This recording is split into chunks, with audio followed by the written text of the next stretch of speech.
Yeah, time to talk to a man who knows a thing or two about selecting a Maroons team. He did it quite successfully for the best part of a decade. The spring coil, I'm here. He's here. Spring coil. Oh, poised and ready to explain. Mal, who's your non-negotiable when it comes to picking a Maroons forward this year? Take away the hookers, they pick themselves. Yeah. I'll throw one in with the hookers, but Pat Carrigan for me, obviously. The man of the series, Wally Lewis medalist last year, having a terrific year with the Broncos this year, made the Kangaroos. He's a great leader, young, great leader of a footy team, and he certainly won't let you down. I believe what you said, Felice Kafusi as well. He's having a terrific year. And like you say, they don't want to run into him, So, and he's just got that experience as well. I think it's really important at Origin level. I asked you though, Ben, do we need two hookers? The utility. I know we need a utility. That's what we generally go with. Yeah. Harry Grant's playing, 80 minutes of footy, for Melbourne Storm. So, I'm thinking if I'm picking a Queensland team, does that 14 spot go to Benny Hunt? Where can Benny Hunt play? Or do you go to even a more versatile 14 like a Reece Walsh? Or someone of that ilk who, will be, damaging when they come on the footy field. So I think, Billy's got a few headaches himself, to pick what I think will be a really, really, really strong Queensland side. What about you? So you're not picking Ben Hunt? I'm thinking about, is Ben Hunt the best option at 14 for the Queensland side? That's what I'm thinking. That's what I'd be thinking now if I'm Billy Slater and the selectors. Does Reece Walsh get a chance to play? Because he could play hooker at a pinch. But Harry Grant's playing, 80 minutes of footy with the Melbourne Storm. So, Benny does come on and play a bit of 13 as well, which is great. That sort of works extremely well. But with the outside backs, so you got Reece Walsh who could play fullback, he can play on the wing, play in the centres, play in the halves. And I think he could play a bit like Kalen Ponga did, play that 14 spot and could come play 9 if needed be for short periods of time. That's the things that I'd be thinking about. But obviously loyalty, all those factors, character, been there, done that, all those sort of things will come into play. I'm just throwing one out there. Perhaps the selectors could start thinking about a different option at 14. Mel, you just don't throw things out there. I reckon you've had conversations. No, I haven't. No. I'm just thinking that. I'm thinking, well... Ben Hunt was your hooker of the World Cup. Where does Harry play, I'm sorry? Well, Ben Hunt was your number 9 at the World Cup. Yeah, exactly. No, I'm just saying, what I'm saying is Benny Hunt playing 9 and Harry doesn't play. Do we need 2 number 9s? That's what I'm thinking at Origin level. That's what I'm thinking now because it does work, and New South Wales have employed the same sort of tactic. It does work at international level as well. But you got to think about, well, what if an outside back goes down? What happens? Obviously, Capewell plays there, but does Capewell get picked in the footy team? David Feeder's playing really good footy as well at the moment. So it's a you got to cover all bases. It's worst case scenario than best case scenario, So that's why think about that. Yeah, and that's why I think Capewell does get a start, Mal, because we saw how valuable he was last year when an outside back went down, Cobbo went down, yes. Capewell shifted out into the centres, and that's right. That's happened on a number of occasions. So he's your cover, or is David Fafita a cover for the? Well, can he play centre? He can. Yeah. He's playing really terrific footy at the moment. We all know that. He needs to be in the side, in my opinion. It could become a non-negotiable because he is an X factor. But he can push out and play centre at a pinch. He's fitter and at this stage of the career that he was in the past, and he's doing a terrific job. So, but Capewell is a terrific player too. So these are the headaches. You got to think about these sort of things when you're picking a footy team. It's not just the 13, the 17 players are really, really important. It's become a 17-man game, in my opinion. I was going to save this for next week, but let's go now. You've opened the door. We're going to walk through it, considering you've thrown out the Ben Hunt, does he play, or the Harry Grant, does he play? Let's do this exercise, Mal. I've got 15 names here to fit into 8 spots. You've given me 3. You've given me Kafusi, Carrigan and Fafita. There's 3 spots. Who else makes your pack? Well, you got to go front rowers. Yep. And, Big Tino and I think Lindsay Collins are laid out, so I think they deserve to be there. Yeah, both part of your not Australian squad at the World Cup. So, Lindsay. Yeah, Papali, obviously. If you Yep. go with four front rowers, I think Reuben Cotter's the other option at prop, So someone like Christian Welch does miss out based on that, Reuben had a fantastic game on the weekend, and he is a terrific player, so he probably needs to be in the squad in some form. 1, 2, 3, 4, 5, 6, 7 we're up to. And I'm saying 8 because that gives you 3 on the bench and 5 on the field because we've taken the hookers out of it. Okay, you see where I'm coming from here? Yeah, I mean, Dave Fafita fits in when got Cable Dave goes to the Fafita. bench. All right, so Cable you've goes got to the bench. Kafusi, Carrigan, Fafita, Tino, Lindsay Collins, Josh Papali'i, and Reuben Cotter. You got the hooker, one hooker. One hooker, Harry and or Hunt. Maybe two with Benny Hunt. Okay, so the names that are missing. Well, you said maybe Christian Welch misses out. Let me go down my list here. Tom We Gilbert. got Corey Horsburgh. Corey Horsburgh. So he hasn't played for Queensland. No. Does he play? Is he in your team? Well, for game one, I think he's in the squad. But game one, he deserves to be in the team. Don't get me wrong. Game one, I think they all deserve to be, don't they? Yeah, absolutely. So you got to pick a team that is going to perform, in my opinion. So game one's really critical to success of the Origin series, and it's a lot to do with combinations and cohesion. Guys that have been there, done that before, experienced. They are going to Adelaide, so it's on foreign soil. Some of those guys that we've talked about, made their debuts down in Adelaide last time. So yeah, I mean, I think cohesion, combinations, experience sort of holds up in game one, and then if depending on what happens in game one, then you start to maybe bring in a player or a couple of players that could strengthen the footy team. You don't know. The players that don't get the headlines, that don't get the raps, and we've seen them throughout the ages, like Bobby Lindner, Wally Fullerton-Smith, Ash Harrison. Now it's Jai Arrow. Yes. Does Jai Arrow get a start in your pack? At this stage, probably no. Tom Gilbert? Exactly. That's what I'm saying. It's a really strong Queensland makeup. It's from a selector's point of view, it's a unenviable position, but it's a good situation to be in. So I think experience counts. Game one. So that was experience counts. So out of that, it's probably Jai Arrow or Capewell off our list. Yeah. As the most experienced. Well, then if you've got confidence in Dave Fafita pushing out to the centres, well then you probably go that way. And I think game one as well. It's one on the forwards. There's no doubt about that. Yep.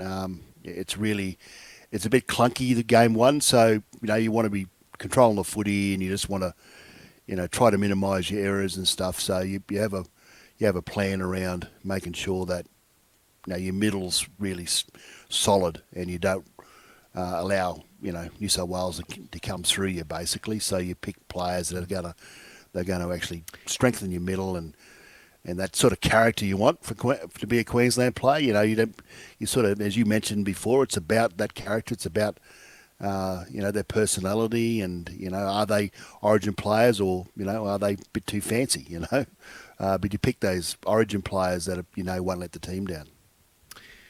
Mel, I put my faith and trust into an enforcer. That's just me. Maybe it's because I love seeing the big hits, but also I think they are pretty important when it comes to players that you can call out that you don't want to be running at. Who was in your day when you were playing? Who was the enforcer? Who was the one that you loved playing either beside or at least maybe even behind, that they would lead the attack in defence?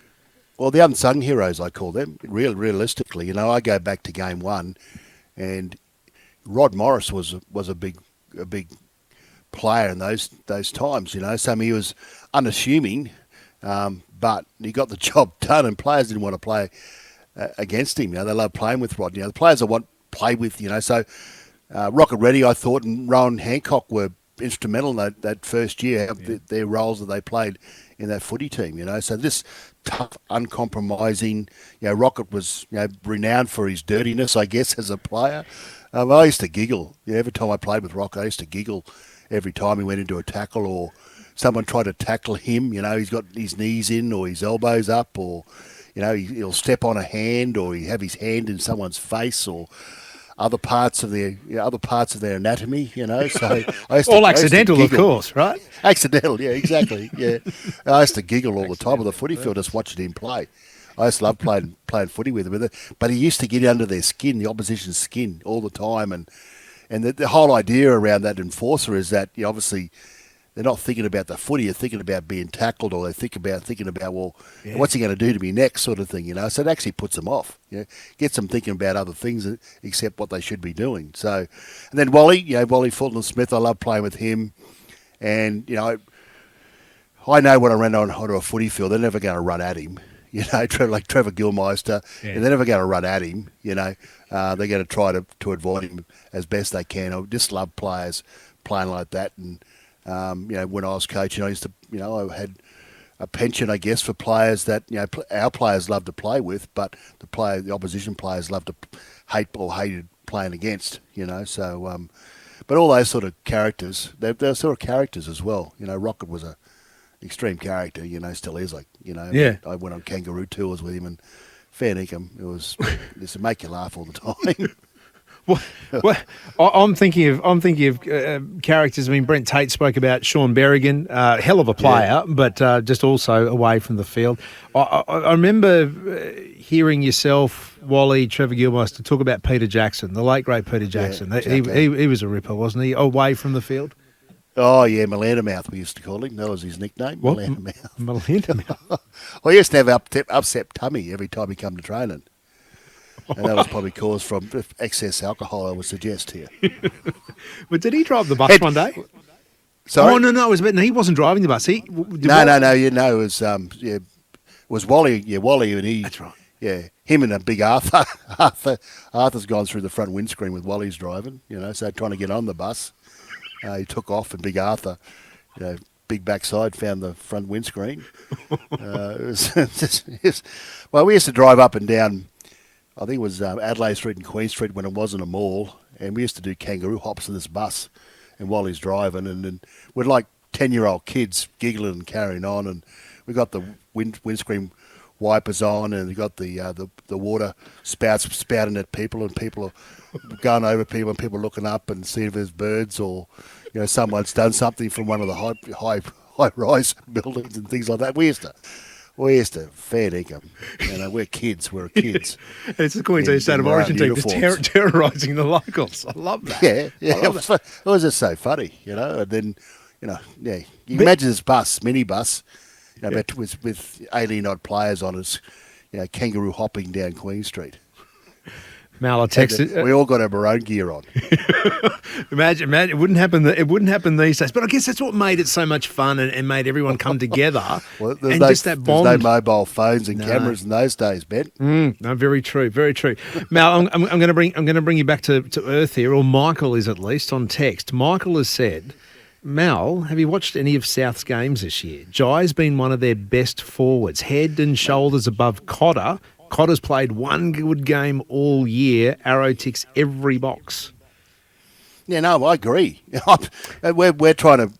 I mean, this is just my feelings on it all. I mean, Ruben had a fantastic series last year and a fantastic year. I'm just saying. I mean, you come back into form on the weekend, and I'm not questioning if Jai gets picked over Ruben. I'm not saying that it's undeserved. I think he has been really good for the Rabbitohs this year, So I think Jai's probably played about 4 or 5 games this year.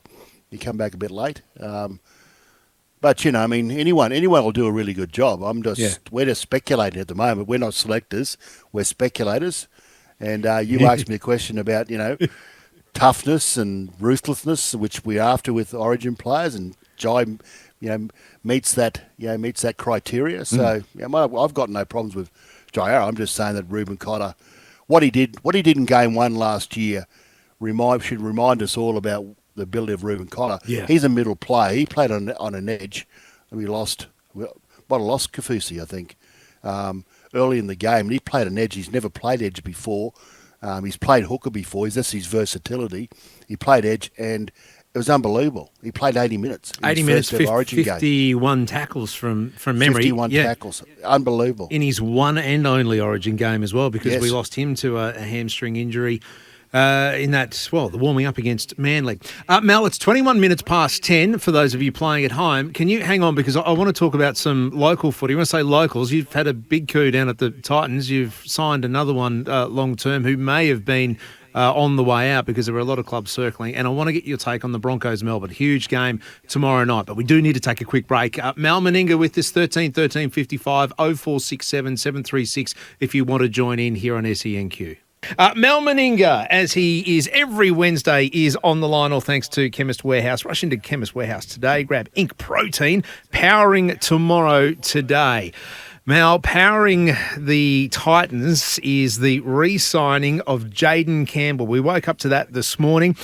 You've got a few locked in now long-term. The club seems to be getting its stuff together. I was about to say something else. Seems to be. You've got Jaden till the end of 26. Now you've got Dave Fafita, Tino, AJ Brimson, Beau Fermor, Keanu Kinney, and now Jaden Campbell. You got a lot of fullbacks there. Khan Pereira as well. Oh yeah, true. That's right. Locked into 26, and quite a few of them locked into 25. I just think it's a vote of confidence with the players and where they think the club is heading, and obviously the coaching and the environment they're in. Obviously, Jaden's a local kid, and he mentioned he wanted, his ideal world where he plays one club player and played on the Gold Coast for the rest of his footy life. So, but he's a terrific talent, and again, a vote of confidence for where the club is heading. Ben? How hard did you have to keep him? I want to know, Dad said stay where you are, stay at the Gold Coast. Yeah, he wanted to stay too. Yeah, but he had a few offers. Right. He had a few offers. Yeah, he had a few offers, and fair enough, he fielded those offers, but at the end of the day, we met the market really, and we managed to sign him on, which is fantastic news. Helensvale High boy, which is fantastic, but is he a bench boy? Because he just can't seem to lock down a spot. It's almost like he's always filling in. He's your Mr. Fix-It, but any other team you'd think he'd be in the starting 13. Yeah, it was part of his growth as well. I liked the way that they're bringing him through. He's as he's maturing and getting more experience, and his body's getting a lot more, getting stronger, I guess. The ability to play a number of positions, I think, is ideal because he is ideally he's a fullback, and as a fullback, you need to understand what everyone's roles are in each position. So I think that's a good growth thing for him at the moment, and he hasn't put his head down. He just takes on those positions really, really well, and with positive attitude. So it's only going to help him down the track, the things that he's doing at the moment. There's no doubt about that. All right, you take on the Knights in Newcastle on Sunday after their week in Bali, so we'll see how. I know it was only a few of them that went, but they're coming off the bye. The big game, though, the thing that kicks us off as far as round 11 is concerned, Broncos and Storm tomorrow night. This is always a belter on the calendar. Whenever it is, it's a grudge match. There's a lot of history between the two teams, but the history is in Melbourne's favour. This is the biggest hoodoo the Broncos have, Mal. They have not beaten Melbourne since 2016. Yeah. I mean, are they a chance to break Melbourne, that hoodoo? Yeah, they are. I'm really impressed with the way the Broncos are going at the moment, So they're really well in control. Their forwards are terrific forward pack off the back of Adam Reynolds' kicking game and the excitement machines of the outside backs. Reece Walsh is part of all that. But they'll be playing a very determined Melbourne team after their loss last weekend. I don't think Craig was very happy with the way they played and executed, very clunky with the football. At home, they'll be a different proposition. So like you mentioned, it'll be one of the games of the round, there's no doubt about that. And the Melbourne Storm will be well prepared this week. Mal, it's round. We've seen 10 rounds so far of the competition. Are we any clearer? Is there any standouts when it comes to I don't know, looking at 2 months ago when the competition was fresh, are we any wiser as to how this is going to end up? I think the usuals will be there. It's just a matter of the mid-range again. All those teams that are playing really well at the moment and winning games, who will sort of hang in there, be consistent, and finish up in the top 8. But your usuals, I think the Broncos are deservedly will be in the top 4. Obviously there's talk about how they get through the Origin program is going to be really important. But I feel that with the Broncos, they'll lose Carrigan. There's no doubt. They may lose Capewell. I'm not quite sure. Obviously Cobbo will go as well. They might lose Reece Walsh. To it all. So they're not going to be overburdened. And Payne Haas, sorry, yeah. So not going to be overburdened with players being out. I think there's a fair share of clubs, with players who will make up the Queensland team. So, but that is a very important period through Origin, how you get through it. But I think the lessons learnt from last year, and obviously they're a lot wiser, a lot more experienced. So I think they'll end up in the top 4. There's no doubt the Rabbitohs are. Everyone's talking about favouritism at the moment. They've been really good lately, defensively outstanding for Rabbitohs side, and then Panthers and the Storm, and you got. The Roosters are struggling at the moment, but so those 4 teams, I think, will be at the top of the ladder, and then there's a big fight for the bottom 4. Well, Mel, I'm looking at the table. So third place Panthers on 12 points, and there's a couple of teams, including the Dolphins and the Storm, on that. So then you have to go all the way down to 11th. With the Warriors on 10 points. So 2 points separates 3rd and 11th. That's right. Yeah, so that's why I say that. It's and each week the competition is really even and with all those teams, So it's a really entertaining competition.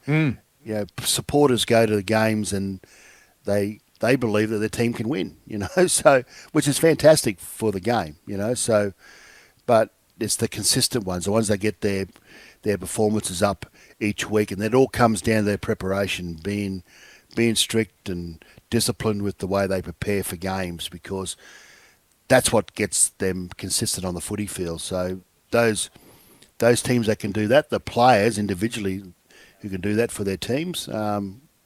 Then the teams will start to get rewarded with 2 points. So it's going to be interesting.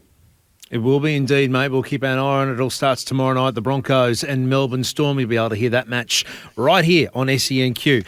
Mal, look forward to hearing you too tomorrow on the Throwdown. We've just spent half an hour of power with you on Immortal Wednesday. That's, I think, the name we've come up with, rather than yours from last week. It's been. What did I say? You know what you said. You can't remember. No, I do. It did start with a W. Yeah. Yeah, it did. Yeah. I couldn't think of any other W. That's the problem. Wally. All right. 25 away from 11. Mal, we'll catch you next week. Mal Meninga, all thanks to Chemist Warehouse. Time for a news hit.